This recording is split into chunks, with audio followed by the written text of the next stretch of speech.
عثمان بھائی مرکز رضی اللہ عنہ سے استنجا کرنے کی کوئی احتیاط ہے کیا روزہ دار کے لیے؟ اس کے اندر یہ ہے کہ مبالغہ کرنے سے منع کیا گیا ہے، اور احتیاط یہ ہے کہ روزے کی حالت میں سانس زیادہ نہ لے جب استنجا کر رہا ہوں، اور تھوڑا سمٹ کے بیٹھے، ٹھیک ہے، زیادہ پھیل کے نہ بیٹھے کہ بعض اوقات پانی جو ہے وہ اس کے معدے تک پہنچ سکتا ہے جس سے روزہ ٹوٹ جائے گا۔ اچھا، ویسے ہمارے بزرگوں کی اس سے مذاق اتنی اچھی ہوتی تھی، روزے میں استنجے کا طریقہ جس کی صرف اب میمز ہی بنتی ہیں۔ آپ اندازہ کریں، یہ لوگ کہتے ہیں ہمارے بزرگوں کی اتنی خدمات ہیں، اور آپ کے بزرگوں کو تو بیسک جو فزکس ہے وہ بھی نہیں آتی تھی۔ وہ آپ نے ان کے حنفی علماء کی وہ ویڈیوز دیکھی ہیں، اور لوگ اس کا مذاق اڑا رہے ہوتے ہیں، ان کے بزرگوں نے مسائل لکھے ہیں، یہ ان بچاروں پہ غصہ نہ کھائیں، کام سارا پرانے بزرگوں نے ڈالا ہے۔ اور انہوں نے یہاں تک کتابوں میں لکھا ہے کہ جی آپ نے زیادہ پھیل کے نہیں بیٹھنا، اور اگر آپ نے یہ کیا تو وہ معدے میں پہنچ جانے کا اندیشہ ہے۔ میرے بھائی، موٹر لگا کے بھی پانی چڑھایا جائے نا تب بھی معدے تک نہیں پہنچتا، اتنا مشکل پروسیس ہے وہ۔ معدے کے بعد چھوٹی آنت ہے، پھر بڑی آنت ہے، اور پھر جا کے یہ سارا معاملہ ہوتا ہے۔ معدے میں کہاں سے پہنچنے کا اندیشہ ہے؟ اس کا مطلب ہے انہیں کوئی بیسک سائنس کا، بیالوجی کا علم ہی کوئی نہیں تھا۔ اور لوگ پھر اتنی احتیاط کر رہے ہوتے ہیں، وہ کہتے ہیں جی وہ او بھائی، روزے میں بھی استنجا اسی طریقے سے کرنا ہے جس طرح عام حالت میں، جب تک مکمل طور پہ چکنائی دور نہ ہو آپ کا استنجا درست نہیں ہے، یہ ذہن میں رکھیے گا۔ اور اس میں آپ نے کسی چیز کی کوئی ٹینشن نہیں لینی، کوئی پانی نہیں چڑھے گا اوپر، پانی انڈر گریوٹی نیچے آتا ہے، اوپر نہیں چڑھتا۔ یہ الٹے لٹک کے تو نہیں استنجا کہیں کرتے۔ اور میں ان کے علماء کو، ان کے بزرگان دین کو بھی کہوں گا کہ الٹے بھی اگر لٹک کے استنجا کریں نا تب بھی پانی معدے تک نہیں پہنچ سکتا، جو مرضی کر لیں۔ یہ میں باتیں اس لیے کروں آپ کے دماغ کھولوں، آپ کو پتا چلے کہ انہوں نے دین کے ساتھ کیا کیا ہوا ہے، کیا کیا مسائل لوگوں کو بتائے میں۔ تو استنجے میں کوئی ایسا ایشو نہیں ہے، استنجا کوئی ایسا ذریعہ نہیں کہ وہ کسی کا روزہ توڑ دے۔ بہت کم آتی ہے، لیکن پھر بھی اس میں احتیاط یہی ہے کہ جب آپ لیٹرنگ کرنے بیٹھیں تو کم سے کم پیروں کو زیادہ کشادہ کر کے کھول کے نہ بیٹھیں، بلکہ تھوڑا سکڑ کے بیٹھیں۔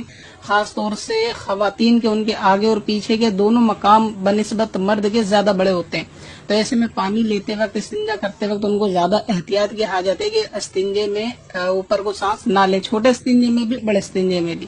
اور اس میں کرنا ہی چاہیے، جب آپ استنجا کرنے کے لیے بیٹھیں یعنی شروع کریں تو اس وقت سانس اوپر لے کر سانس کو روکیں، اور اس کے بعد استنجا کریں، اور اس کے بعد دھیرے دھیرے سانس کو چھوڑ دیں۔ اچھا، ویسے ہمارے بزرگوں کی اس سے مذاق اتنی اچھی ہوتی تھی، کتنے پیارے پیارے مسائل لکھ کے گئے ہیں۔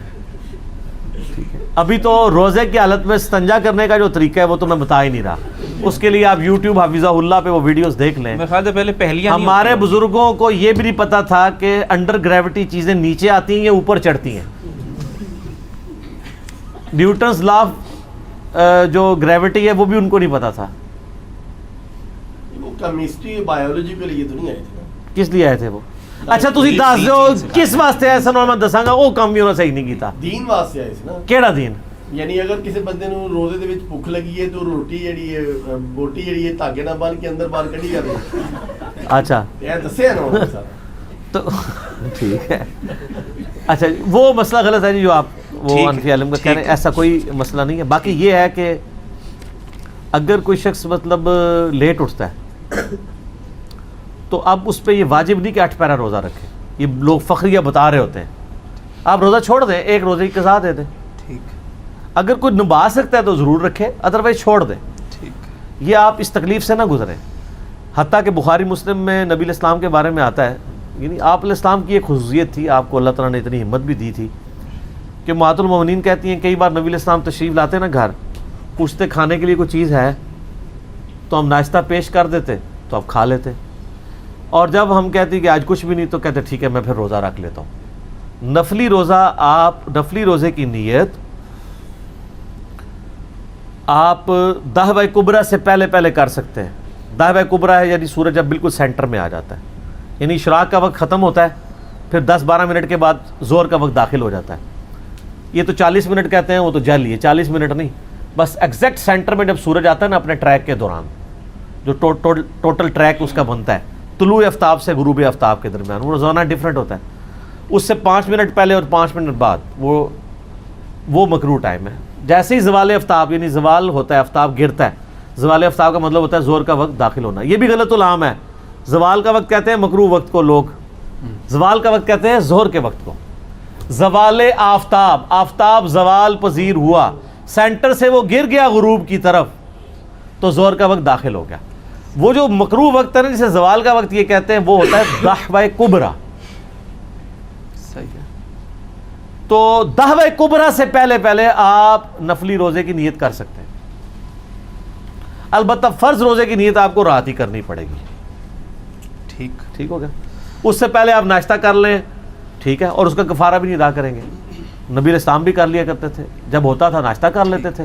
اور کئی بار ایسا ہوا ہے کہ آپ نے روزہ رکھا ہے تو بعد میں کسی نے ناشتہ بھیج دیا تو آپ فرمایا ہم افطار کر لیتے. ٹھیک ہے. ویسے آپ کے بزرگ تو پتہ نہیں کتنے سال مسلسل روزے رکھتے رہے. یہ گناہ ہے, پتہ ہے آپ کو. نبی علیہ السلام کی حدیث ہے بخاری اور مسلم میں, جس نے روزانہ روزہ رکھا وہ ایسا ہے گویا اس نے روزہ رکھا ہی نہیں. جی یہ دین ہے جو آپ کافروں کو پیش کریں گے.